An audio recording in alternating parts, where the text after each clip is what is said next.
ട്രംപിനെ ഇസ്ലാമിക ലോകം ഭയക്കുന്നു, വെറുക്കുന്നു എന്നൊക്കെയാണ് പലരും പറയുന്നത്. എന്നാൽ ഡൊണാൾഡ് ട്രംപിനെ സ്നേഹിക്കുന്ന, ട്രംപിനെ നെഞ്ചിൽ കുടിയിരുത്തി ആരാധിക്കുന്ന ഒരു ഇസ്ലാമിക പണ്ഡിതനെ കുറിച്ചാണ് ഈ വീഡിയോ. പ്രമുഖ മതപണ്ഡിതനും മതപ്രഭാഷകനും നിരവധി ആരാധകരുമുള്ള സിംസാറുൽ ഹഖ് ഉദവിയാണ് ഈ ട്രംപ് ആരാധകൻ. ട്രംപിൽ നന്മയുണ്ടെന്നും അത് സ്വീകരിക്കുന്നതിൽ തെറ്റില്ലെന്നും സിംസാറുൽ ഹഖ് ഉദവി സധൈര്യം പറയുകയാണ്. കേരളത്തിലെ ട്രംപ് വിരുദ്ധരായ മുസ്ലിം ലീഗും ജമാഅത്തെ ഇസ്ലാമിയും ഒക്കെ ഈ മതപ്രഭാഷകന്റെ വാചകങ്ങളെ അംഗീകരിക്കുമെന്ന് തന്നെയാണ് കരുതപ്പെടുന്നത്.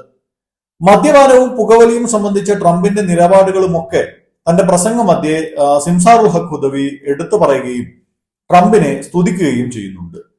ഗാസയെ ഒഴിപ്പിച്ചേറ്റെടുക്കുമെന്ന ട്രംപിന്റെ പ്രസ്താവനയോടെയാണ് ഉദവിക്ക് ട്രംപിനോട് ഇത്രയും ആരാധന തോന്നിച്ചത് എന്നാണ് ഞാൻ കരുതിയത്.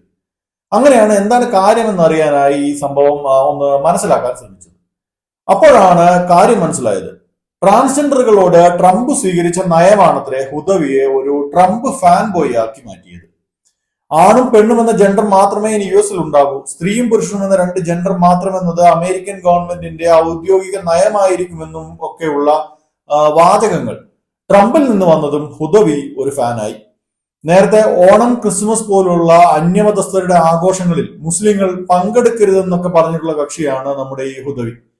ട്രംപിനോടുള്ള സ്നേഹം കാണിക്കാൻ വേണ്ടി ഇനി മുതൽ ക്രിസ്തുമസ് ആഘോഷിക്കുന്നതിൽ തെറ്റില്ല എന്ന ഒരു നിലപാട് അദ്ദേഹം സ്വീകരിക്കാൻ സാധ്യതയുണ്ട്.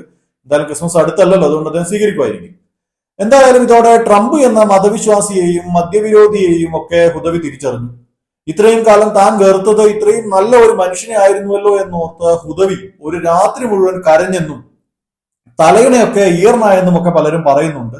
അത് സംബന്ധിച്ച് സ്ഥിരീകരണമൊന്നും ഇല്ലാത്തതിനാൽ തന്നെ ഞാൻ അക്കാര്യം ഉറപ്പിച്ചു പറയുന്നില്ല. സിംസാറുൽ ഹഖ് ഉദവി മാത്രമല്ല, ചില മുസ്ലിം ലീഗുകാരും ജമാഅത്തെ ഇസ്ലാമിക്കാരും ഒക്കെ ട്രാൻസ്ജെൻഡർ വിഷയം വന്നതോടെ ട്രംപ് ആരാധകരായി മാറിയിരിക്കുകയാണ്. ലീഗ് നേതാവ് പി കെ ഫിറോസ് ലൈംഗിക ന്യൂനപക്ഷങ്ങൾക്കെതിരെ നടത്തിയ പരാമർശങ്ങൾ ആഘോഷിച്ചത് ഇക്കൂട്ടറായിരുന്നു. പി കെ ഫിറോസിനെ വിമർശിച്ചവരെ എതിർത്തത് തന്നെ ട്രംപ് അണ്ണനെ മുന്നിൽ നിർത്തിയായിരുന്നു. ലൂത്ത് നബിയുടെ വംശം നശിപ്പിക്കപ്പെട്ടതുപോലെ ട്രംപ് അണ്ണൻ ഈ ലൈംഗിക ന്യൂനപക്ഷങ്ങളെ ഒക്കെ ഒന്നാകെ കരിച്ചു കളയുന്നത് കാണാനൊക്കെ കാത്തിരിക്കുന്നവർ ഈ കൊച്ചു കേരളത്തിലുണ്ട്. ട്രാൻസ്ജെൻഡറുകളെ ഒരു പാഠം പഠിപ്പിച്ച ട്രംപിന് സമ്മാനമായി ഇവർ ഗാസ ഒഴിപ്പിച്ചു കൊടുക്കാൻ തന്നെ ചാൻസ് ഉണ്ട് എന്നാണ് തോന്നുന്നത്. എന്തായാലും ട്രംപ് സൗദി അറേബ്യ സന്ദർശിക്കുമ്പോൾ അദ്ദേഹത്തിന് ഐക്യദാർഢ്യം പ്രഖ്യാപിച്ച് മലയാളത്തിലുള്ള ഫ്ലക്സ് ബോർഡുകൾ തന്നെ അവിടെ ഉയരാൻ സാധ്യതയുണ്ട് എന്നാണ് മനസ്സിലാക്കാൻ കഴിയുന്നത്. അമേരിക്കക്കാർ സ്നേഹിച്ചതിനേക്കാൾ കൂടുതലാണ് ഇവിടെ ഈ കൊച്ചു കേരളത്തിൽ ഒരു കൂട്ടർ ട്രംപിനെ സ്നേഹിക്കുന്നത്. ഈ വീഡിയോ നിങ്ങൾക്ക് ഇഷ്ടപ്പെട്ടെങ്കിൽ ലൈക്ക് ചെയ്യാനും ഷെയർ ചെയ്യാനും ഒപ്പം ഞങ്ങളുടെ ചാനൽ സബ്സ്ക്രൈബ് ചെയ്യാനും മറക്കരുത്.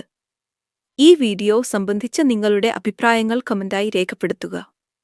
വാർത്താ നെക്സ്റ്റിന്റെ എല്ലാ വീഡിയോയും മറക്കാതെ കാണാൻ നിങ്ങൾ ശ്രദ്ധിക്കുമല്ലോ.